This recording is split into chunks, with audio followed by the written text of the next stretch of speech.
मैंने देखा कि आसपास कोई भी नहीं था और फिर मैंने जहर की शीशी उठाई और उसमें से चुपके से 2 बूंद चाय में मिला दी और तुरंत वो चाय अपने पति के पास लेकर पहुंची। मेरा पागल पति चाय देखकर बहुत खुश हो गया क्योंकि वो उसकी फेवरेट थी। वो ताली बजाने लगा और तुरंत लपक कर कुछ ही मिनटों में पूरी चाय खत्म कर दी। मेरे दिल की धड़कन बहुत तेज हो गई थी और गला प्यास के कारण सूखने लगा। मैं उसे ध्यान से देख रही थी कि अब अगले पल क्या होने वाला है। तभी कुछ देर बाद मेरा पति अचानक उठा और मेरा नाम सपना है। मेरे परिवार में मम्मी पापा और मेरा बड़ा भाई है। हम अपने छोटे से परिवार में बहुत खुश थे। पापा एक अच्छी नौकरी करते थे और इसीलिए हमारे घर में पैसों की कोई कमी नहीं थी। और इस वक्त तो हमारी खुशियों में 4 चांद लग चुके थे क्योंकि भैया की शादी तय हो गई थी और उसी की तैयारियां मेरे घर में चल रही थीं। हम सब लोग जोर शोर से शॉपिंग कर रहे थे। शादी के कार्ड भी छपकर आ चुके थे। सब कुछ किसी त्योहार जैसा लग रहा था, लेकिन किसे पता था कि इस सबको न जाने किसकी नज़र लग जाएगी। एक दिन हम चारों लोग भाई की शादी की शॉपिंग का काफ़ी सारा सामान लेने के लिए मार्केट की तरफ निकले, लेकिन जैसे ही बीच रास्ते में पहुंचे, हमारी कार का भयंकर एक्सीडेंट हो गया। मैं उछलकर गाड़ी के बाहर जा गिरी। सिर पर इतनी तेज चोट लगी थी कि दर्द के मारे आंखें धुंधली हो गई थीं। कुछ भी साफ दिखाई नहीं दे रहा था। शुरुआत में तो कुछ समझ में नहीं आया कि अचानक से ये क्या हो गया, लेकिन जब थोड़ी देर बाद होश संभला और देखना शुरू हुआ तो सामने का नज़ारा देखकर मेरी सांस गले में अटक गई। मेरे पापा जमीन पर आंखें खोले पड़े हुए थे और उनके सिर से खून का फव्वारा निकल रहा था। उन्हें देखते ही मैं बदहवास सी हो गई और तुरंत हिम्मत जुटाकर उनके पास पहुंची। लेकिन जब मैंने उन्हें हिलाकर पापा पापा कहकर पुकारा तो उन्होंने मुझे कोई भी प्रतिक्रिया नहीं दी। ये देखकर मैं फूट फूट कर रोने लगी। तभी मेरी नज़र माँ पर पड़ी। वो भी ज़मीन पर गिरी हुई थी और उन्हें भी काफ़ी चोट आई थी और एक तरफ मेरा भाई बेहोश पड़ा था। हमारे आसपास बहुत सारी भीड़ लग चुकी थी। मैंने उनसे हाथ जोड़कर मदद मांगी कि कोई तो मेरे परिवार को अस्पताल लेकर जाए। तभी भीड़ में से कुछ लोगों ने हमारी मदद की और हम सबको अस्पताल लेकर गए। अस्पताल पहुंचते ही डॉक्टरों ने जांच शुरू की। भाई के कंधे में मामूली चोट आई थी, इसलिए मरहम पट्टी के बाद वो थोड़ा संभल गया। लेकिन जैसे ही डॉक्टर इमरजेंसी रूम से बाहर आया और उसने जो खबर सुनाई, उससे हमारी दुनिया उजड़ गई। डॉक्टर ने कहा आपके पापा को हम नहीं बचा सके, उनकी ऑन द स्पॉट डेथ हो गई थी और आपकी माँ अभी भी खतरे के दायरे में हैं। लेकिन हम पूरी कोशिश कर रहे हैं कि उन्हें बचा सकें। ये सुनते ही मैं वहीं ज़मीन पर बैठकर रोने लगी और भाई दीवार से सिर टिकाकर बेहाल हो गया। अचानक से ये सब क्या हुआ, हमें कुछ भी समझ नहीं आ रहा था। कुछ घंटे पहले के दृश्य बार बार मेरी आंखों के सामने तैर रहे थे। किस तरह हम लोग खुशी खुशी शॉपिंग के लिए निकल रहे थे, आपस में डिस्कस कर रहे थे कि कौन क्या लेगा। हम सब अपनी अपनी पसंद बता रहे थे और अब कुछ ही घंटों बाद हमारी पूरी दुनिया ही पलट गई थी। पापा हमें छोड़कर हमेशा के लिए चले गए थे और माँ न जाने अब क्या होगा। मैं भगवान से भीख मांग रही थी कि कम से कम माँ को तो बचा लो, लेकिन शायद भगवान को हम पर दया नहीं आई। कुछ ही पल बाद नर्स ने बुरी खबर सुनाई कि हमारी माँ ने भी दम तोड़ दिया है। इतने बड़े हादसे ने हम भाई बहन को हिलाकर रख दिया था। दोपहर तक सभी रिश्तेदार हमारे घर में आ चुके थे और मम्मी पापा के अंतिम संस्कार की तैयारी शुरू हो चुकी थी। मैं तो जैसे अपने दिमाग की हर सोच खो चुकी थी, कुछ भी सोच नहीं पा रही थी। और भाई, वो भी बिल्कुल शांत पड़ गया था। भाई की होने वाली सास और पत्नी भी हमारे दुख में शामिल होने आई थीं। आंटी ने मेरे सिर पर हाथ फेरते हुए कहा, बेटा ये दुख बहुत बड़ा है, मैं अच्छे से समझती हूँ, लेकिन अब तुम लोगों को हिम्मत रखनी होगी। शाम तक मेरे वो माँ बाप जो कुछ घंटे पहले तक मेरे साथ हंस बोल रहे थे, अब इस दुनिया में नहीं थे। पूरा घर सन्नाटे में डूब चुका था। 2 दिन इस तरह बीते जैसे घर में कोई रह ही नहीं रहा हो। रो रो कर हमारे आंसू सूख चुके थे। मैं सोफे पर बैठी थी कि तभी देखा भैया गुस्से में अपने कमरे की तरफ गए। मैं भी तुरंत उनके पीछे गई कि ना जाने क्या करने जा रहे हैं। उन्होंने अलमारी से शादी के कार्ड निकाले और उन्हें जलाने की कोशिश करने लगे। मैंने उन्हें ऐसा करने से रोका। वो कहने लगे, माँ बाप मुझे इस तरह छोड़कर चले गए, अब उनके बिना मैं ये शादी कैसे कर सकता हूँ। मैंने भैया को शांत कराया और समझाया, मैं जानती हूँ कि जो कुछ हमारे साथ हुआ है उसे हम पूरी जिंदगी नहीं भूल सकते, लेकिन भैया, ये शादी मम्मी पापा का सपना थी। अगर आप शादी करेंगे तो उनकी आत्मा को कितनी शांति और खुशी मिलेगी। ये सुनकर भैया शांत होकर एक तरफ बैठ गए और उन कार्ड्स को वापस अलमारी में रख दिया। धीरे धीरे 2 महीने बीत गए। फिर एक दिन आंटी जी हमसे दोबारा मिलने आईं। उन्होंने मुझे समझाते हुए कहा, देखो सपना बेटा, जो होना था वो हो चुका है, अब उसे कोई बदल नहीं सकता। लेकिन शादी की जो तारीख तय थी, अगर उसी पर शादी हो जाए तो बहुत मेहरबानी होगी। सारी तैयारियां पहले ही हो चुकी हैं। मैं ये नहीं कहती कि बहुत बड़ा फंक्शन किया जाए। अब ये शादी साधारण तरीके से ही कर लें तो अच्छा रहेगा। अब इस घर की जिम्मेदारी तुम्हारे कंधों पर है और अशोक को शादी के लिए मनाना तुम्हारा काम है। मुझे आंटी जी की बात बिल्कुल सही लगी। मैंने भैया को जैसे तैसे तय तारीख पर शादी के लिए मना लिया और फिर वही हुआ। जल्दी ही सुनैना भाभी विदा होकर हमारे घर आ गईं। मुझे लगा कि भाभी के घर में आने से भैया का दुख कुछ कम हो जाएगा, जीवन में खुशियां लौट आएंगी। लेकिन मुझे नहीं पता था कि हम जो सोचते हैं वो हमेशा वैसा होता नहीं है। कुछ ही समय में मैंने नोटिस किया कि भाभी का व्यवहार भाई के सामने मेरे साथ कुछ और होता था और उनके ऑफिस चले जाने के बाद वो एक अलग ही लहजे में मुझसे बात करती थी। जब मैंने इस बात को लेकर उनसे शिकायत की तो उन्होंने कहा, तुम अपनी लिमिट भूल जाती हो और इसीलिए मुझे तुम्हारे साथ ऐसा बर्ताव करना पड़ता है। मैंने उनसे कहा, भला मैं कौन सी लिमिट भूल रही हूँ? तो वो कहने लगी, अब इस घर की बहू मैं हूँ और इस नाते घर की बागडोर मेरे हाथ में होनी चाहिए, ना कि तुम्हारे हाथ में। इसलिए बेहतर यही है कि घर के मामलों में तुम जितना कम बोलो उतना ही अच्छा होगा। उनकी ये बात सुनकर मैंने घर की काफ़ी सारी जिम्मेदारियों से अपने हाथ पीछे खींच लिए और धीरे धीरे खुद को एक कोने तक सीमित कर लिया। कुछ समय बाद भाभी का भाई विनय हमारे घर आने लगा। मुझे उससे कोई दिक्कत नहीं थी, लेकिन तब तक जब तक वो मेरे साथ छिचोरी हरकतें नहीं कर रहा था। वो बार बार मेरी हद से ज़्यादा करीब आने की कोशिश करता। कई बार जब मैं अपने कमरे में अकेली होती तो वो बिना दस्तक दिए अंदर चला आता। मैंने जब इस बात की शिकायत भाभी से की तो उल्टा मुझे ही सुनना पड़ गया। वो बोली, तुम छोटी छोटी बातों में ड्रामा करती हो, मेरा भाई तो सिर्फ तुमसे बात करने आता है।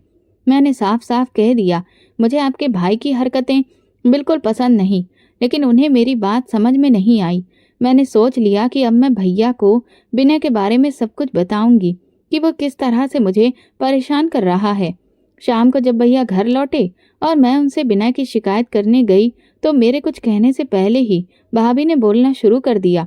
वो बोली, सपना मेरे भाई पर शक कर रही है, जबकि वो तो बस उससे हंसकर बात करने की कोशिश कर रहा था और कुछ नहीं। यहाँ तक कि भाभी ने झूठ बोल दिया कि जब उसका भाई मुझसे कमरे में बात करने आया था तो उस वक्त वो भी मेरे साथ ही थी। मैंने भाई को सच बताने की कोशिश की, पर उस दिन पहली बार मुझे ऐसा लगा जैसे मेरा भाई भी अब पराया हो गया है। भैया ने भाभी की हर बात पर आंख मूंद कर विश्वास कर लिया और मेरी कोई भी बात नहीं सुनी। अगले दिन जब रात को हम सब खाना खाने बैठे तो भाभी कहने लगी, आज सब्जी सपना ने बनाई है, लेकिन इसने नमक जानबूझकर ज़्यादा डाल दिया है, जबकि इसे अच्छे से पता है कि मेरा बीपी हाई रहता है और मुझे ज़्यादा नमक से परेशानी हो जाती है। इससे पहले कि मैं कुछ कहती, भाई तुरंत बोल पड़े, सपना आज के बाद इस बात का खास ध्यान रखना, तुम्हारी भाभी को कोई दिक्कत नहीं होनी चाहिए। भाई के मुंह से बदले हुए ये शब्द सुनकर मेरी हिम्मत टूट गई और मैं चुप रह गई। इसके बाद तो जैसे ये सिलसिला सा बन गया। हर रोज जब भी मैं खाना बनाती तो कभी सब्जी में नमक ज़्यादा हो जाता तो कभी मिर्च। मुझे समझ में नहीं आता था कि ऐसा कैसे हो रहा है। लेकिन एक दिन जब मैं सब्जी तैयार करने के बाद अपने कमरे में गई तभी अचानक याद आया कि मैंने अपना हेयर क्लिप किचन में ही छोड़ दिया है। मैं उसे लेने वापस गई तो ये देखकर दंग रह गई कि भाभी मेरी बनाई हुई सब्जी में खुद से नमक डाल रही थी। मैं तुरंत आगे बढ़ी और उनका हाथ पकड़ लिया। वो चौंक गई जब मैंने उनसे कहा, इसीलिए हर रोज सब्जी में कोई ना कोई कमी रह रही थी क्योंकि आप मेरे खिलाफ साजिश कर रही थी। तो उन्होंने बड़ी बेशर्मी से मेरा हाथ झटकते हुए कहा, तुम हो ही इस काबिल, समझी। इतना कहकर वो वहां से चली गई। मेरी आंखों में आंसू आ गए। आज मैं अपने ही घर में पराई महसूस कर रही थी क्योंकि मुझे अच्छे से पता था कि अगर मैं भाई को सच्चाई भी बता दूं कि भाभी ही ये सब कर रही थी, तो शायद वो मुझ पर विश्वास ही ना करें। एक दिन जब मैं भैया की शर्ट प्रेस कर रही थी, तभी भाभी कमरे में आईं और उन्होंने मेरे हाथ से प्रेस छीनते हुए कहा, बहुत कर लिया तुमने ये सब, अब ये सब मेरी जिम्मेदारी है। वो मेरे पति हैं, समझ में आया? इसलिए उनसे और उनकी हर चीज से दूर रहा करो। मैं चुपचाप अपने कमरे में लौट आई। एक दिन भाभी की मम्मी आई तो मैं उनके लिए चाय नाश्ता लेकर गई। उन्होंने मुझे प्यार से बिठाया और सिर पर हाथ फेरते हुए कहा, अब तो तुम्हारे आराम के दिन हैं, क्योंकि घर की जिम्मेदारी उठाने के लिए तुम्हारी भाभी आ गई हैं। लेकिन तभी सुनैना भाभी तपाक से बोली, आराम तो मुझे करना चाहिए, लेकिन मेरे नसीब में आराम कहाँ। मुझे तो दिन भर एक टांग पर खड़ा कर काम करवाया जाता है। ये सुनते ही मैं भाभी को देखने लगी।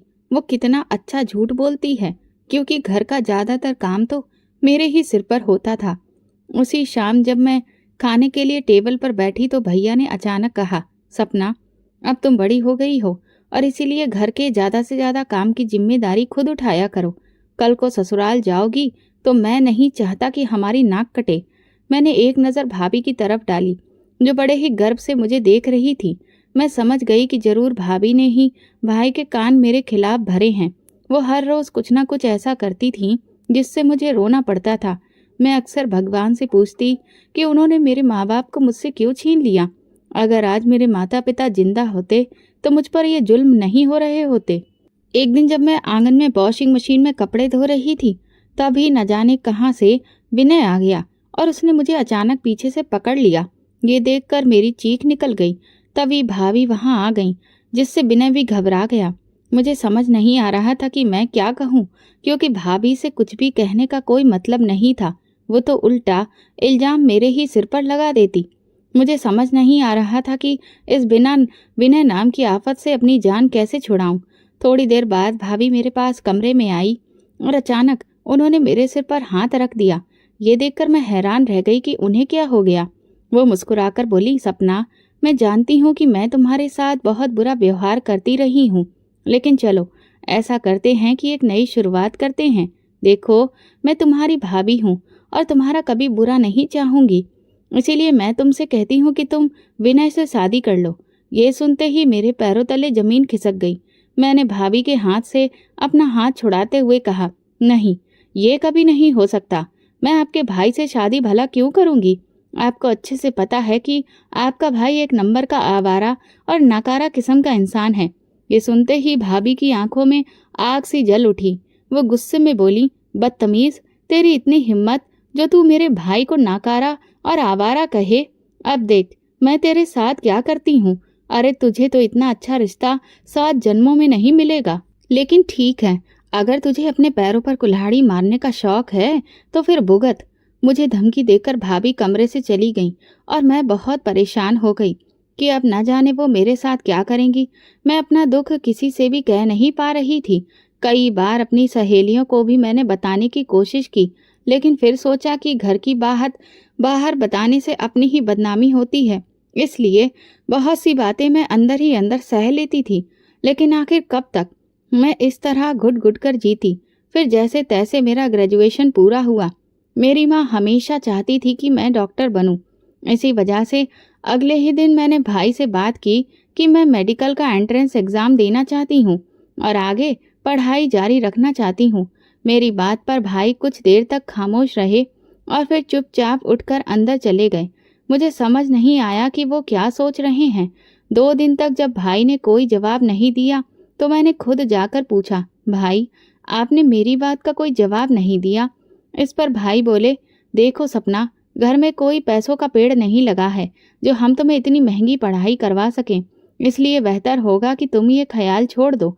मैंने भाई से कहा, अगर ऐसी बात है तो मैं गवर्नमेंट मेडिकल एग्ज़ाम क्लियर करूंगी, उसके बाद तो आपको ज़्यादा फीस भी नहीं देनी पड़ेगी। तभी भाभी बीच में बोल पड़ी, तुम्हें लगता है कि तुम इतनी होशियार हो जो इतनी कठिन परीक्षा पास कर पाओगी? मैंने कहा, मुझे नहीं पता कि मैं कर पाऊंगी या नहीं, लेकिन कम से कम कोशिश तो कर सकती हूँ। भाभी ने गर्दन झटकते हुए कहा, वो तो देखेंगे, बहुत देखे हैं तुम्हारे जैसे। भाई ने सब देखा, सब सुना, लेकिन कुछ नहीं बोले। और चुपचाप ऑफिस चले गए। लेकिन मैंने ठान लिया था कि मैं अपनी माँ का सपना पूरा करके रहूंगी। मैंने तैयारी शुरू कर दी, लेकिन मेरी भाभी जो मेरे पीछे हाथ धोकर पड़ी थी, उसने जब देखा कि मैं पढ़ाई के लिए वक्त निकालने लगी हूँ, तो उसने और भी कई हथकंडे अपनाने शुरू कर दिए ताकि मैं हर वक्त काम में ही उलझी रहूं और पढ़ाई का समय ना मिल सके। मैं सब समझ रही थी कि वो ऐसा क्यों कर रही है, क्योंकि मैंने उनके भाई को ठुकरा दिया था और वो इसी बात का बदला मुझसे ले रही थी। लेकिन अब डॉक्टर बनना मेरे लिए सिर्फ माँ का सपना नहीं, बल्कि एक बेहतर जिंदगी की उम्मीद भी बन चुका था। इस सब के बीच विनय का घर में लगातार आना जाना बना रहा, लेकिन मैं अब सतर्क हो गई थी। जैसे ही वो घर में आता, मैं खुद को कमरे में बंद कर लेती थी और जब तक वो चला नहीं जाता, तब तक बाहर नहीं निकलती। मैं नहीं चाहती थी कि और कोई हंगामा हो। धीरे धीरे वक्त बीतता गया। मैंने रात को पढ़ाई के लिए समय निकालना शुरू कर दिया, क्योंकि रात ही एक ऐसा वक्त था जब मुझे थोड़ा सुकून मिलता था। मैंने पूरी मेहनत से तैयारी की और जब एग्ज़ाम हुआ तो बार बार मन में यही चल रहा था कि शायद मैं इसे पास कर पाऊंगी। और फिर वो दिन आया जिसका मुझे बेसब्री से इंतजार था। मेरा रिजल्ट आ गया। जब मैंने अपने नाम के आगे पास लिखा देखा तो मेरी खुशी का कोई ठिकाना नहीं रहा। मैं खुशी खुशी भाई के पास ये खबर लेकर गई। मुझे पूरा विश्वास था कि अब वो मुझे आगे की पढ़ाई की इजाज़त दे देंगे, लेकिन न जाने क्यों मेरी बात सुनने के बाद उनके चेहरे का रंग उतर गया। मैंने भाई से रोते हुए हाथ जोड़कर कहा, आपने मेरे सामने एक शर्त रखी थी और आज मैंने वो शर्त पूरी कर दी है। कम से कम अब तो आप मुझे अपना सपना पूरा करने दीजिए। प्लीज़ भाई, इतने भी कठोर मत बनिए। मेरे आंसुओं को देखकर भाई का दिल पसीज गया और उन्होंने सिर हिलाकर हाँ कर दी। ये देखकर मैं खुशी से झूम उठी। तभी भाभी आंगन में आईं और भाई से कहने लगी, आपका दिमाग खराब हो गया है जो आपने इसे आगे पढ़ने की इजाज़त दे दी। आपको नहीं लगता कि आप बहुत बड़ी गलती कर रहे हैं? अरे, आजकल का ज़माना देखिए। लड़कियां पढ़ाई के नाम पर घर से बाहर निकलती हैं और तरह तरह के गुल खिलाती हैं। सपना की उम्र अब शादी की है, ना कि पढ़ाई की। भाभी ने जैसे ही अपने जहरीले शब्दों के तीर छोड़े, मेरी नज़र भाई की तरफ गई कि अब भला वो क्या कहेंगे। भाई ने कहा, मैं मानता हूँ कि ज़माना बहुत खराब है, लेकिन मुझे अपनी बहन पर पूरा विश्वास है। ये सुनते ही मेरा चेहरा खिल उठा और मैं खुशी से दौड़कर अपने कमरे में चली गई।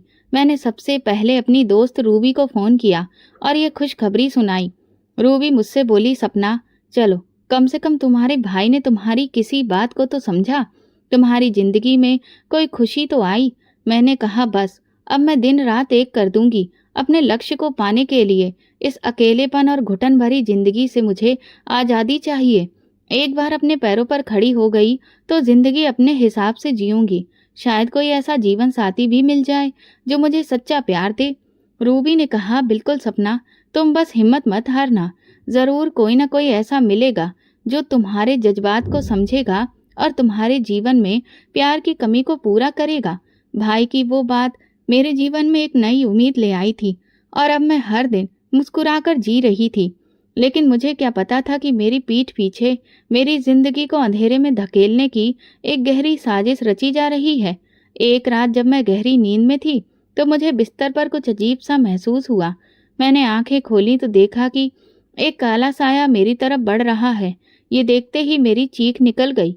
मैं इधर उधर हाथ मारकर लाइट जलाने की कोशिश करने लगी, लेकिन डर के मारे मेरा हाथ स्विच तक पहुंच ही नहीं पाया। तभी मेरे कमरे का दरवाज़ा धड़ाम से खुला और भाई भाभी अंदर आ गए और लाइट जला दी। लेकिन इससे पहले कि हम उस आदमी का चेहरा देख पाते, वो खिड़की से कूदकर भाग गया। मेरे कुछ कहने से पहले ही भाभी हंगामा मचाने लगी। लो, देख लिया अपनी बहन की करतूत। अब ये रातों को अपने आशिकों को घर बुलाने लगी है। मैं तो पहले ही कहती थी कि ये पढ़ाई के बहाने बाहर गुलछर्रे उड़ाना चाहती है, तभी तो शादी से बच रही थी। भाई का चेहरा गुस्से से लाल हो गया। उन्होंने मेरी बाजू कसकर पकड़ते हुए कहा, बताओ सपना, कौन था वो? किसके साथ इस घर की इज्जत को नीलाम कर रही थी? मैंने रोते हुए कहा, भैया आप कैसी बातें कर रहे हैं? क्या आपको अपनी बहन पर जरा भी भरोसा नहीं है? मुझे नहीं पता वो आदमी कौन था, कैसे और कहाँ से आया।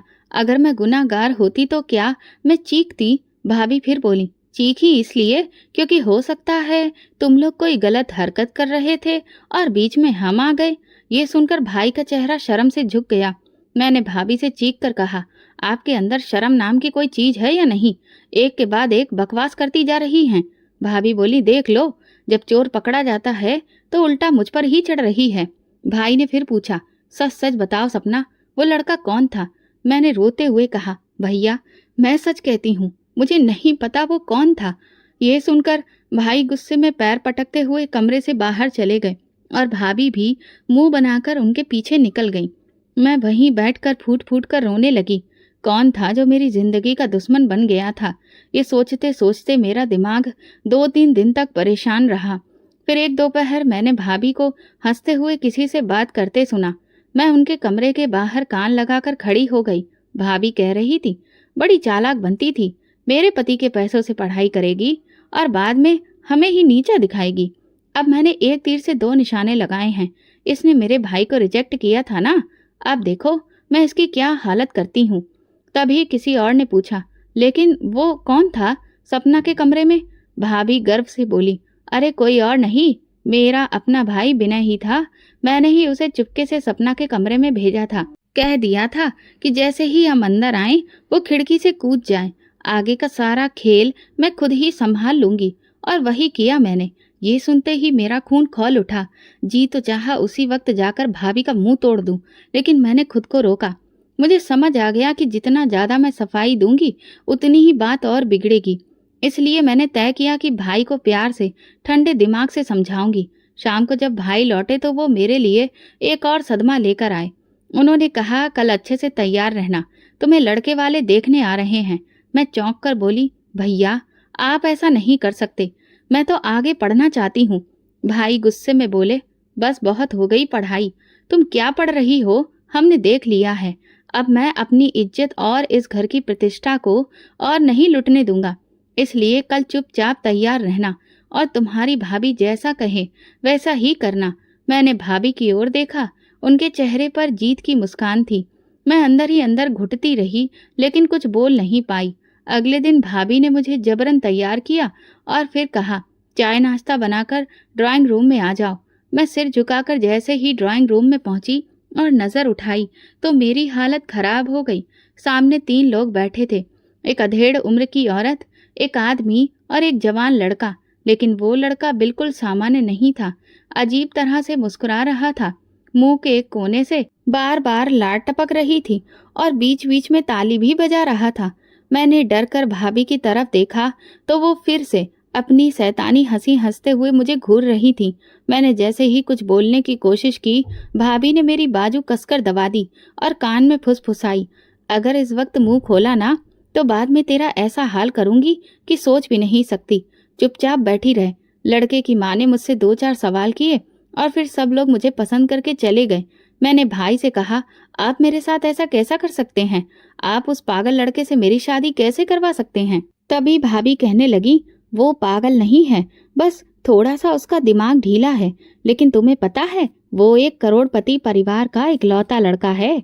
उसके पिताजी इस दुनिया में नहीं हैं, सिर्फ वही है और वो करोड़ों की जायदाद का मालिक है। सोचो तुम कितने अमीर परिवार में ब्याह कर पहुंच जाओगी और इससे हमारी इज्जत में भी 4 चांद लग जाएंगे कि हमारा रिश्ता इतने अमीर परिवार से जुड़ रहा है। मैंने भाभी से कहा, अपनी बकवास बंद करिए, पैसों की भूखी आप होंगी, लेकिन मैं नहीं, जो एक पागल लड़के से पैसों के लालच में शादी कर लूं। मैंने भाई के सामने हाथ जोड़कर कहा, भाई प्लीज मेरे साथ ऐसा मत करिए। लेकिन भाई ने मेरी एक भी नहीं सुनी।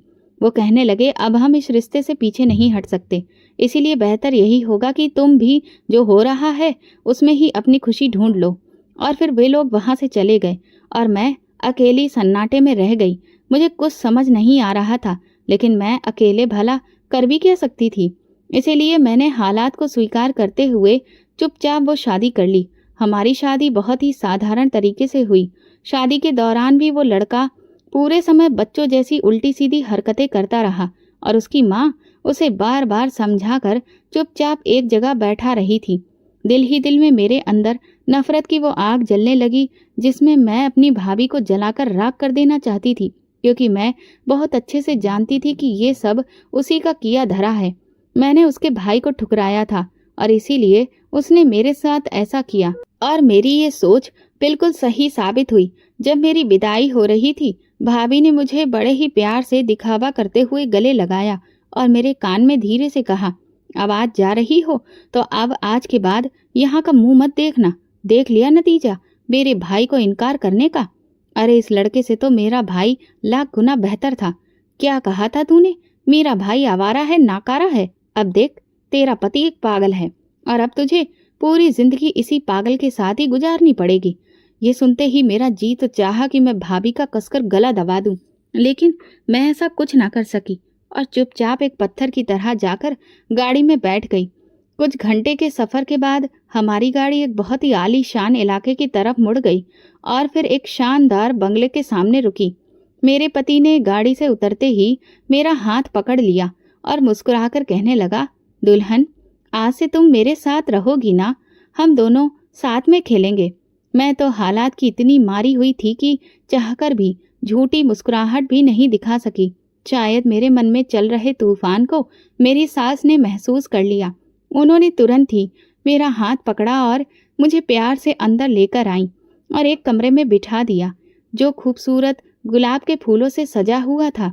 सास के कमरे से बाहर जाते ही मैंने तुरंत दरवाज़ा बंद कर लिया और अपनी किस्मत पर अफसोस मनाने लगी।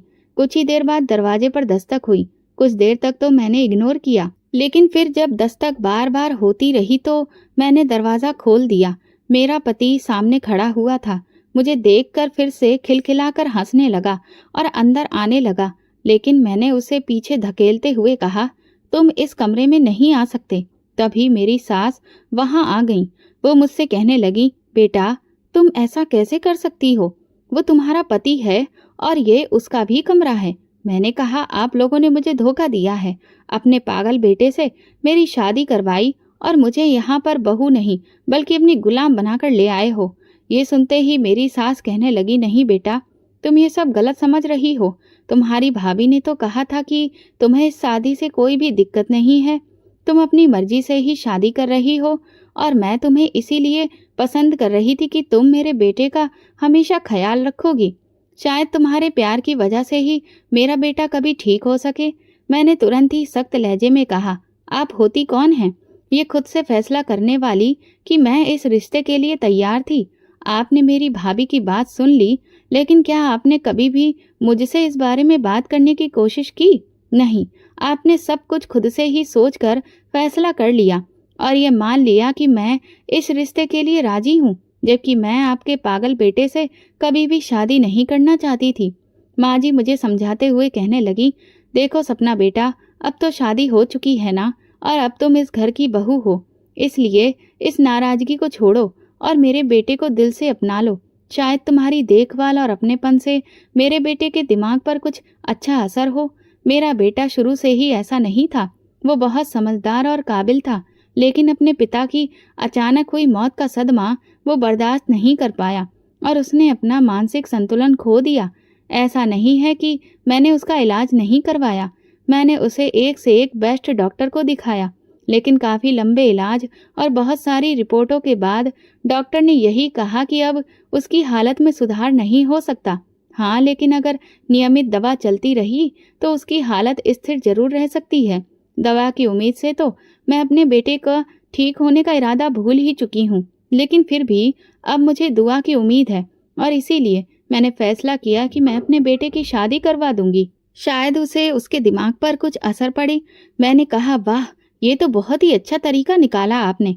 अपने बेटे की जिंदगी बचाने के लिए आपने मेरी जिंदगी बर्बाद कर दी।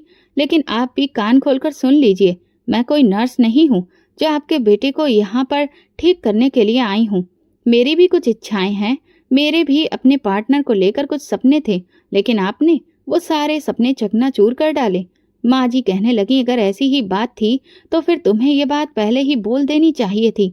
अब तक तुम चुप क्यों रही? और हमने तुम्हें कोई धोखा नहीं दिया है। मेरे बेटे की जो भी मानसिक हालत थी वो पहले दिन ही तुम्हारे सामने थी। अगर तुम्हें ये शादी नहीं करनी थी तो तुम्हें पीछे हट जाना चाहिए था। उनके ये कहते ही मुझे एहसास हुआ कि वो बिल्कुल सच कह रही हैं, क्योंकि मैंने कभी भी इस रिश्ते से पीछे हटने की हिम्मत ही नहीं की। बस भैया और भाभी के आगे रोती गिड़गिड़ाती रही और फिर धोखा उन्होंने नहीं, धोखा तो मुझे मेरे अपनों ने ही दिया था। अब भला मैं उनसे क्या कहती। इसीलिए मैं चुपचाप अंदर कमरे में चली आई और बिस्तर पर एक तरफ लेट गई। कुछ देर बाद मेरा पति आरब कमरे में आया और बेड की एक साइड बैठते हुए धीरे से बोला, दुल्हन तुम क्या सो गई हो? लेकिन मैंने उसे कोई जवाब नहीं दिया। उसने मुझे 2-3 बार आवाज दी, पर जब उसने देखा कि मैं कुछ नहीं कह रही हूँ तो वो भी चुपचाप लेट गया।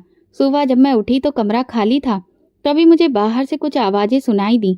मैंने कमरे की खिड़की से बाहर झांका तो देखा कि गार्डन में मेरी सास पौधों को पानी दे रही थी और मेरा पागल पति तितलियों के पीछे बच्चों की तरह भाग रहा था और बहुत खुश हो रहा था।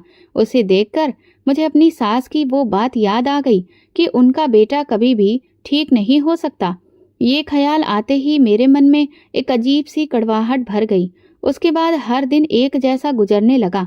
सुबह नाश्ते के वक्त आरब कभी तालियां बजाता तो कभी जमीन पर बैठकर दौड़ता और कभी मेरे कमरे में आकर सारा सामान उलट पलट कर देता। मैंने एक दिन उसकी माँ से कहा, कम से कम इसे कुछ दिन के लिए मेरे कमरे से दूर रखें, मुझे थोड़ा वक्त चाहिए। उन्होंने प्यार से कहा, तुझे इसकी आदत डालनी है, नहीं तो ये और ज्यादा बिगड़ जाएगा। ऐसा लगता था जैसे मैं खुद एक मरीज हूँ जिसे दूसरा मरीज संभालने के लिए मजबूर कर दिया गया है। मैं अक्सर सोचती थी कि क्या अब बस यही मेरी किस्मत बनकर रह जाएगी। फिर कुछ दिनों बाद मेरी कॉलेज की एक फ्रेंड ममता मेरे ससुराल आई, मुझे और मेरे पति को अपनी फर्स्ट वेडिंग एनिवर्सरी के सेलिब्रेशन का इनविटेशन कार्ड देने के लिए। मैंने पहले उसे टालने की कोशिश की क्योंकि मैं शर्मिंदगी का पात्र नहीं बनना चाहती थी। मैं नहीं चाहती थी कि जब मैं भरी महफिल में पहुंचूं तो लोग मेरे बारे में तरह तरह की बातें करें। मेरी सभी सहेलियों के पति तो हैंडसम और कमाने वाले थे, लेकिन मेरा पति तो मानसिक रूप से बीमार था। लेकिन वो बहुत जिद करने लगी। मेरी सास भी वहीं बैठी थी। उन्होंने कहा, बहू, शादी के बाद पहली बार तुम्हें बाहर जाने का मौका मिल रहा है तो क्यों मना कर रही हो, क्यों बेचारी का दिल तोड़ रही हो। उनके बहुत ज्यादा दबाव डालने पर मैंने हाँ कह दी। अब मजबूरन मुझे आरब को भी साथ लेकर पार्टी में जाना पड़ा। लेकिन वहां पहुंचने के बाद वही हुआ जिसका मुझे अंदेशा था। आरब की हालत देखकर वहां सभी लोग मुझे देखकर हंस रहे थे, मेरा मजाक उड़ा रहे थे। हालांकि आरब वहां ज्यादा कोई ऐसी हरकत नहीं कर रहा था जिससे मुझे परेशानी हो, लेकिन सबको तो पता था कि वो बीमार है। लोग तरह तरह के सवाल कर रहे थे और मेरी किस्मत पर हंस रहे थे। ये देखकर मुझे बहुत गुस्सा आया और मैं एक कोने में जाकर रोने लगी। तभी मेरी फ्रेंड रूबी मेरे पास आई और बोली, तू इन सब की बातों पर ध्यान मत दे, ये सब बहुत बुरे लोग हैं। मैंने रूबी से कहा, तू मेरी अच्छी सहेली है ना, तो अब तू ही मुझे इस मुसीबत से छुटकारा दिला सकती है। वो हैरानी से कहने लगी, मैं क्या कर सकती हूँ? मैंने कहा, तू डॉक्टरी की पढ़ाई कर रही है ना, तो तुझे बहुत सी ऐसी दवाइयों के बारे में पता होगा जो किसी की भी जान ले सकती है। मेरी बात सुनकर वो चौंक गई और बोली, तू पागल हो गई है क्या? तू अपने पति की जान लेना चाहती है? इससे अच्छा तो उसका इलाज करवा कर उसे ठीक कर। मैंने कहा, तुझे क्या लगता है कि मैं नहीं चाहती कि वो ठीक हो जाए? लेकिन मेरी सास ने साफ कह दिया है कि उन्होंने उसका विदेशों तक इलाज करवाया और हर डॉक्टर ने मना कर दिया कि वो कभी भी नॉर्मल नहीं हो पाएगा। अब कोई उम्मीद नहीं है। तो तू ही बता, क्या मैं पूरी जिंदगी ऐसे इंसान के साथ बिता दूं और सबके सामने मजाक बनकर रहूं? मेरी भाभी ने तो मेरी जिंदगी बर्बाद कर दी। अगर मैं उनके भाई से शादी कर लेती तो शायद कुछ तो खुशियां मुझे भी मिलती। मेरी बात पर कुछ देर सोचने के बाद रूबी बोली, ठीक है, फिलहाल तू परेशान मत हो, मैं तेरे लिए ऐसी दवा का इंतजाम करती हूँ जिससे तेरी मुश्किल आसान हो जाए और किसी को कुछ भी पता ना चले। ये सुनते ही मैं खुश हो गई। एक हफ्ते बाद वो घर आई और एक शीशी मुझे देते हुए बोली, इसकी रोज 2 बूंदें किसी भी खाने या पीने की चीज में मिलाकर अपने पति को देती रहना और फिर देखना कैसे असर करती है ये दवा। ये देखकर मेरे हाथ पांव कांपने लगे। रूबी कहने लगी, क्या हुआ? मैं बोली, सच कहूँ तो मैं अपने पति की जान नहीं लेना चाहती, लेकिन मैं भी क्या करूं, मजबूर हूँ। रूबी बोली, अब तू जिस रास्ते पर चल पड़ी है पीछे मत हट, बाकी तेरी मर्जी। इतना कहकर वो चली गई। मैंने उस दवा को चुपचाप अपने पास छुपा लिया। शाम के वक्त मेरे पति ने चाय पीने की जिद की तो मैं तुरंत उसके लिए एक अच्छी सी चाय बनाने गई। वो बहुत खुश हो गया कि मैं उसके लिए चाय बनाकर ला रही हूँ, लेकिन उसे क्या पता था कि मैं उसके साथ क्या करने वाली हूँ। चाय की प्याली में वो 2 बूंद दवा मिलाते हुए मेरी हालत बहुत खराब हो रही थी। बार बार मैं आसपास देख रही थी कि कहीं कोई मुझे देख तो नहीं रहा, लेकिन उस वक्त आसपास कोई नहीं था। फिर मैं वो चाय लेकर अपने पति के पास पहुंची। वो खिलखिलाकर हंसने लगा और बोला, दुल्हन, ये चाय तुमने बनाई है, ये तो बहुत ही अच्छी होगी। उसने जैसे ही पहला घूंट लिया और बोला, अरे वाह, इसका तो बिल्कुल अलग ही स्वाद है। न जाने क्यों मेरी आंखों में आंसू आ गए। मुझे खुद से नफरत हो रही थी कि आज मैं इतनी गिर गई हूं कि अपने ही पति की जान लेने पर उतारू हूं, लेकिन मैं और कर भी क्या सकती थी। मैं इतनी मजबूर थी कि अब इसके अलावा कोई और रास्ता मेरे पास नहीं था। कुछ ही देर में मेरे पति ने वो चाय खत्म कर दी। फिर लगभग 2 हफ्ते तक मैं उसे हर बार चाय में 2 बूंद मिलाकर वही दवा देती रही। मुझे लगने लगा था कि अब मेरे पति की हालत धीरे धीरे खराब हो जाएगी, लेकिन उसके अंदर जो बदलाव आ रहे थे उन्हें देखकर मैं हैरान थी। अब वो बच्चों जैसी हरकतें नहीं करता था, बल्कि धीरे धीरे उसकी आवाज में भी एक अजीब सा बदलाव आने लगा था। ये देखकर मुझे कुछ शक हुआ और मैंने तुरंत रूबी को फोन किया। मैंने उससे पूछा, तुमने जो दवा मुझे दी थी वो जहर की शीशी थी या कुछ और? ये सुनते ही वो जोर जोर से हंसने लगी और कहने लगी, तो आखिरकार तुम्हें सच पता चल ही गया। मैंने कहा, कौन सा सच? वो बोली, दरअसल वो कोई जहर नहीं था, बल्कि तुम्हारे पति की मानसिक स्थिति को सुधारने की दवा थी। मेरे जीजाजी आयुर्वेद के बहुत अच्छे डॉक्टर हैं। जब मैंने तुम्हारे पति की हालत के बारे में उन्हें बताया तो उन्होंने ही ये दवा दी थी और भरोसा दिलाया था कि तुम्हारा पति ठीक हो जाएगा। मैंने गुस्से से पूछा, तो तुमने मुझे उस दिन ये सच क्यों नहीं बताया? वो बोली, क्योंकि तुम इस बात को मानने को तैयार ही नहीं थी कि तुम्हारे पति के ठीक होने की कोई उम्मीद बाकी है। इसीलिए मैंने सोचा कि तुम्हें वही रास्ता दिखाना होगा जिसे तुम सही मानती हो। वो किसी तरह वो दवा उसके अंदर पहुंच जाए। ये सुनकर मेरे तो होश ही उड़ गए। इसका मतलब वो दवा असर कर रही थी और मेरा पति धीरे धीरे ठीक हो रहा था। फोन रखते ही मैं फूट फूट कर रोने लगी और सोचने लगी कि मैं कितनी बुरी हूँ जो अपने ही हाथों अपने पति को मार रही थी। उसी दिन एक बार फिर मेरे पति ने मुझसे चाय बनाने की फरमाइश की। जैसे ही मैं किचन में पहुंची और चाय तैयार करने लगी, तभी मेरी नज़र उस दवा की शीशी पर पड़ी जिसे मैं अब तक जहर समझ रही थी। तभी पीछे से मेरे पति आकर बोले, दुल्हन, आज चाय में दवा नहीं डालोगी? ये सुनते ही मेरे तो हाथ पैर कांपने लगे। मैंने आरब से पूछा, आपका क्या मतलब है? आप कहना क्या चाहते हैं? वो बोले, वही जो सच है। तुम रोज मुझे चाय में जहर मिलाकर दे रही थी ना। ये सुनते ही मेरा गला सूख गया। मैंने घबराते हुए कहा, आपको शायद कोई गलतफहमी हो रही है। वो बोले, मुझे कोई गलतफहमी नहीं है। मैंने तुम्हारी सहेली रूबी और तुम्हारे बीच हुई सारी बातें सुन ली थी, इसीलिए मुझे बहुत पहले से पता था कि तुम मुझे मारने की कोशिश कर रही हो। मैंने कांपती आवाज में कहा, अगर आपको सब पता था तो फिर भी आप हर रोज मेरे हाथ से वो चाय क्यों ले रहे थे? वो बोले, क्योंकि मैं देखना चाहता था कि तुम किस हद तक जा सकती हो। ये सुनते ही मैं उनके पैरों में गिर पड़ी और फूट फूट कर रोने लगी। मैंने कहा, मुझे माफ कर दीजिए। मैं जानती हूँ कि मैंने आपके साथ बहुत गलत किया, लेकिन मैं अंधी हो गई थी। मुझे अपनी जिंदगी बोझ लगने लगी थी और उसे बेहतर बनाने के लिए ही मैंने आपकी जिंदगी से ये खेल खेला। लेकिन मैं सच कहती हूँ, ये दवा कोई जहर नहीं है, बल्कि ये तो आपको ठीक करने की दवा थी। और देखिए, आप अब पूरी तरह से ठीक हो गए हैं। आरब ने अचानक एक अजीब सी हंसी हंसकर कहा, चलो मेरे साथ कमरे में चलो। फिर वो मेरा हाथ पकड़कर मुझे कमरे में ले गए और बोले, मैं उस दवा की वजह से ठीक नहीं हुआ हूँ, बल्कि मैं पहले से ही ठीक था। ये सुनते ही मुझे जोर का झटका लगा। मैंने कांपते हुए पूछा, ये आप क्या कह रहे हैं? आप पहले से ही ठीक थे, तो फिर इतने सालों से आप इस तरह पागलपन का नाटक क्यों कर रहे थे? वो बोले, ये मैं तुम्हें अभी नहीं बता सकता, लेकिन अब मुझे ये साफ हो गया है कि जिससे मैंने ये सोचकर शादी की थी कि वो मेरी जीवन संगिनी बनेगी, दरअसल वो तो इस लायक कभी थी ही नहीं। मैं रो रो कर उनसे माफी मांगती रही, लेकिन आरब ने मुझे एक शब्द भी नहीं कहा। आरब पूरी तरह से ठीक था, लेकिन सिर्फ मेरे सामने ही वो नॉर्मल रहता था। बाकी सभी घर वालों के सामने वो पहले जैसा ही व्यवहार कर रहा था। इस सब के पीछे क्या वजह थी, मुझे कुछ भी समझ में नहीं आ रहा था। मेरी शादी को लगभग 7 महीने हो चुके थे और एक दिन भाभी का मेरे पास फोन आया।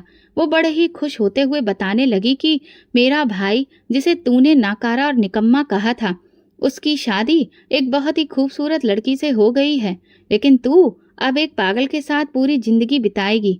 अपनी बात कहने के बाद उन्होंने फोन रख दिया। मैंने उन्हें कुछ भी कहना जरूरी नहीं समझा, क्योंकि सच क्या था ये तो मैं भी जानती थी। मेरा पति जो अब असलियत में मेरे सामने था, वो उनके भाई से लाख गुना बेहतर था।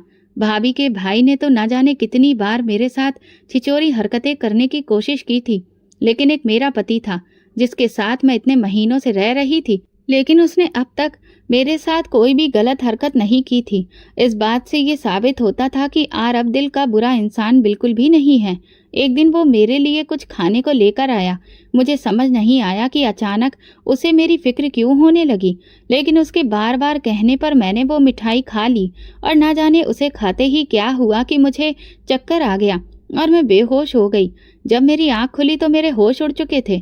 मेरी सास मेरे सिरहाने बैठकर मेरे सिर पर हाथ फेर रही थी और उनके चाचा वगैरह बाकी सब घरवाले सब मुझे देखकर मुस्कुरा रहे थे। मेरी सास ने कहा, तुमने आज जो खुशखबरी सुनाई है, मैं तुम्हारी बहुत शुक्रगुजार हूँ। मुझे कुछ समझ नहीं आया तो वो कहने लगी, तुम माँ बनने वाली हो। ये सुनते ही मेरे पैरों तले जमीन खिसक गई। इसके बाद मेरी सास मुझे आराम करने का कहकर कमरे से बाहर चली गई। मैंने आरब की तरफ देखा तो वो कहने लगा, ये झूठ है कि तुम माँ बनने वाली हो, लेकिन फिलहाल डॉक्टर ने मेरे कहने पर सबसे यही कह दिया है और तुम भी चुपचाप ये नाटक करोगी कि तुम माँ बनने वाली हो। मैंने पूछा, लेकिन इस सब की जरूरत क्या है और आप ऐसा क्यों कर रहे हैं? वो कहने लगा, मैं ऐसा क्यों कर रहा हूँ इसका जवाब तुम्हें खुद कुछ दिनों में मिल जाएगा, इसलिए तब तक खामोश रहो और जैसा कहा है वैसा करो। मुझे समझ नहीं आ रहा था कि अब ये सब क्यों कर रहे हैं आरब। अब घर में मेरा बहुत ख्याल रखा जाने लगा था और मैं हर वक्त एक अजीब सी उलझन में थी। कुछ दिनों बाद मेरी सास की नंद के घर में एक फंक्शन हुआ जिसमें वो आरब को 3 दिन के लिए अपने साथ ले गई। अब मैं घर में अकेली थी। उसी रात बहुत तेज तूफानी बारिश शुरू हो गई। काफी देर जागने के बाद मुझे गहरी नींद आने लगी तो मैं लेट गई, लेकिन थोड़ी ही देर बाद अचानक किसी ने मेरे मुंह पर कसकर तकिया रख दिया। मेरी सांसें रुकने लगी। मैं अपने पैरों को जोर जोर से पटकने लगी और खुद को छुड़ाने की जी तोड़ कोशिश करने लगी। तभी अचानक से तकिया मेरे मुंह से हट गया और वो आदमी जो मेरा मुंह दबा रहा था एक तरफ जाकर गिर गया। मैं हैरान थी कि भला मेरे साथ ऐसा कौन कर सकता है। तभी कमरे की लाइट जली और जो नज़ारा सामने था उसे देखकर मेरे होश उड़ गए, क्योंकि सामने आरब, मेरी सास और पुलिस खड़ी थी। पुलिस ने तुरंत आगे बढ़कर उस आदमी को पकड़ लिया। मैं कुछ कहने ही वाली थी कि आरब ने मुझे रोक दिया। तभी पुलिस ने उस आदमी के चेहरे से कपड़ा हटाया तो हम सबको जोर का झटका लगा, क्योंकि वो आदमी और कोई नहीं बल्कि आरब के चाचा थे। मुझे समझ नहीं आया कि भला वो मुझे मारने की कोशिश क्यों कर रहे थे। मैंने उनका क्या बिगाड़ा था? मेरी सास आगे बढ़ी और उन्होंने एक जोरदार थप्पड़ उनके गाल पर जड़ दिया। तभी आरब आगे बढ़ा और अपनी दोनों जेबों में हाथ डालते हुए कहा, चाचा जी, मुझे बहुत अच्छे से पता था कि आज आप सपना को जान से मारने के लिए जरूर आएंगे। ये सुनते ही उसके चाचा हैरानी से उसे देखने लगे और बोले, अब तुम इतने सही तरीके से बात कैसे कर रहे हो और बोल भी कैसे रहे हो? आरब बोला, मैं कभी पागल था ही नहीं। अब तक मैं सिर्फ पागल होने का नाटक कर रहा था ताकि आपकी असलियत सबके सामने ला सकूं। आरब ने इंस्पेक्टर से कहा, मैं आपको पहले ही सब कुछ बता चुका हूं और सारे सबूत भी दे चुका हूं। अब आप इस गिरे हुए इंसान को मेरी नजरों के सामने से ले जाइए। पुलिस तुरंत ही आरब के चाचा को पकड़कर ले गई। मेरी सास तुरंत मेरे पास आई और मुझे गले लगाकर बोली, बेटी, तुम ठीक तो हो ना? मैंने कहा, जी माँ जी, मैं ठीक हूँ। उन्होंने आरब की तरफ देखकर कहा, अगर हमें 1 मिनट की भी देर हो जाती तो न जाने क्या हो जाता। सही किया जो तुमने वक्त रहते मुझे सारी सच्चाई बता दी। आरब मुस्कुराकर बोला, ऐसे कैसे माँ देर हो जाती भला? मैं जानता हूँ कि आपकी बहू आपके लिए कितनी खास है, तो उसे मैं कुछ होने नहीं दे सकता था ना। मेरी सास मुस्कुराकर एक बार फिर मेरे माथे पर हाथ फेरते हुए बोली, तुम अपना ख्याल रखना। ये कहकर वो कमरे से बाहर चली गई और मैं हैरान परेशान सी आरब को देख रही थी। मैंने कहा, कम से कम अब तो मुझे बताओ कि ये सब क्या चल रहा है। आरब ने कहा, मैंने दरअसल ये सब नाटक अपने चाचा की असलियत सबके सामने लाने के लिए किया था। मैं उनके खिलाफ सारे सबूत जुटाना चाहता था। दरअसल मेरे पिताजी का एक्सीडेंट हुआ और उनकी अचानक मौत ने मुझे बहुत गहरा सदमा दिया। मैं डिप्रेशन में चला गया, लेकिन पागल नहीं हुआ था।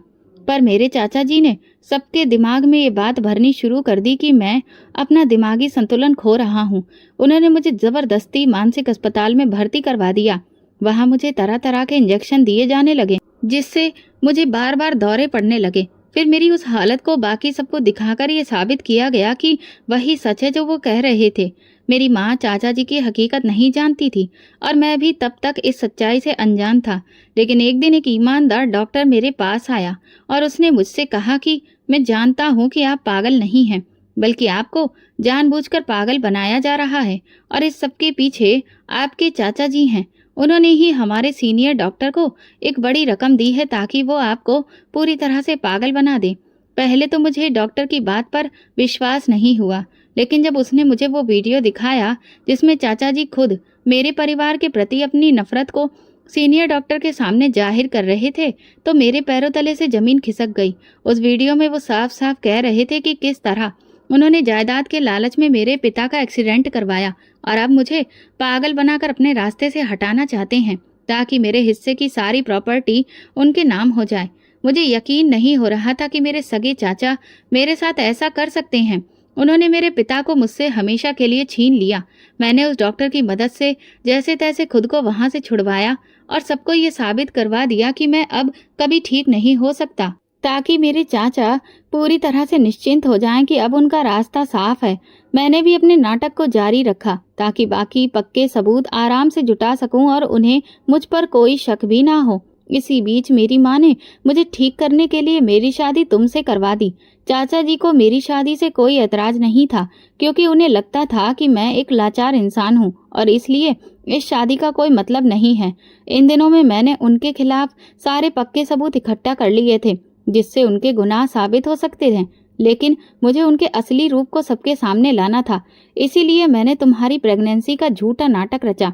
मुझे अच्छी तरह से पता था कि जब उन्हें ये मालूम चलेगा कि इस जायदाद का एक और वारिस आने वाला है, तो वो जरूर कोई न कोई ऐसी हरकत करेंगे जिससे उनका असली चेहरा सामने आ जाएगा। और ठीक वही हुआ। तुम्हारे माँ बनने की खबर ने उन्हें गहरा झटका दिया और बौखलाहट में आकर उन्होंने वो कदम उठाया और आगे जो कुछ भी हुआ वो तुम अच्छे से जानती हो। मैंने कहा, आप नहीं जानते कि आपने अकेले कितना कुछ झेला है। पिता को खोने का गम क्या होता है ये मैं बहुत अच्छे से समझती हूँ, क्योंकि मैं खुद भी अपने माँ बाप की मौत का दर्द इतने सालों से झेल रही हूँ। लेकिन मैं आपसे दिल से माफ़ी मांगती हूँ। मैं अपने स्वार्थ में इतनी अंधी हो गई थी कि आपकी जान की भी परवाह नहीं की। लेकिन यकीन मानिए, मैं हर दिन खुद को कोसती थी कि आपके साथ मैं ऐसा कर रही थी। अब जब सारी सच्चाई सबके सामने आ चुकी है तो बेहतर यही है कि मैं यहाँ से हमेशा के लिए चली जाऊं। तभी उन्होंने मेरा हाथ पकड़कर कहा, सपना, मैं जानता हूँ कि तुमने भी अपनी जिंदगी में कितना कुछ झेला है। तुम्हारी भाभी ने तुम्हारे साथ किस तरह से बदला लिया है ये मुझे रूबी ने सब बता दिया है। ये सुनते ही मैं हैरान रह गई। उन्होंने कहा, हाँ, मैंने रूबी से बात की थी और उसने मुझे बताया कि तुम्हारे साथ क्या क्या हुआ।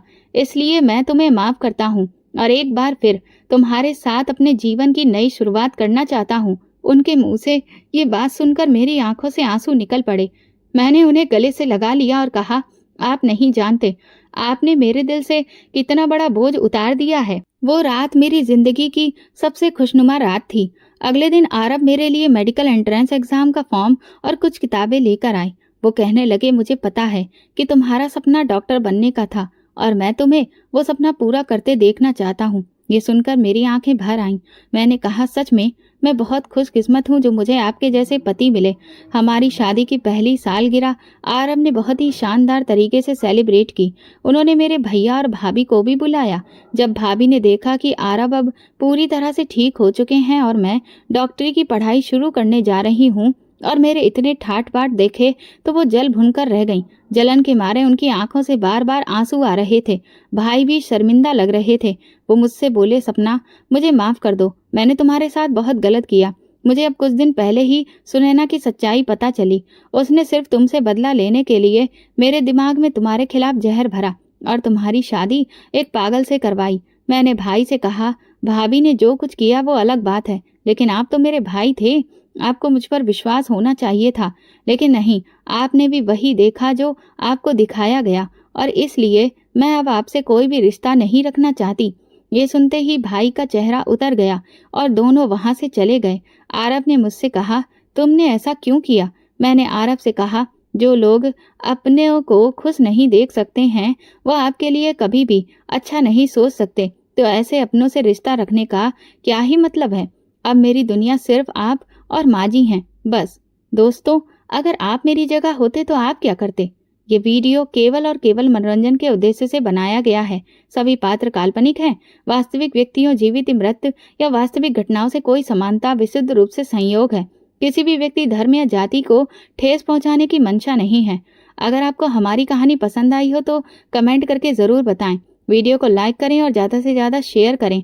अगर आप चैनल पर नए हैं तो सब्सक्राइब जरूर करें और नोटिफिकेशन बेल को दबा दें ताकि अगली अपडेट सबसे पहले आपको मिले। दोस्तों, अगर आपको हाइप का बटन दिख रहा है तो प्लीज़ आप उसे दबाकर मेरे चैनल को प्रोग्रेस में लाएं। Thank you.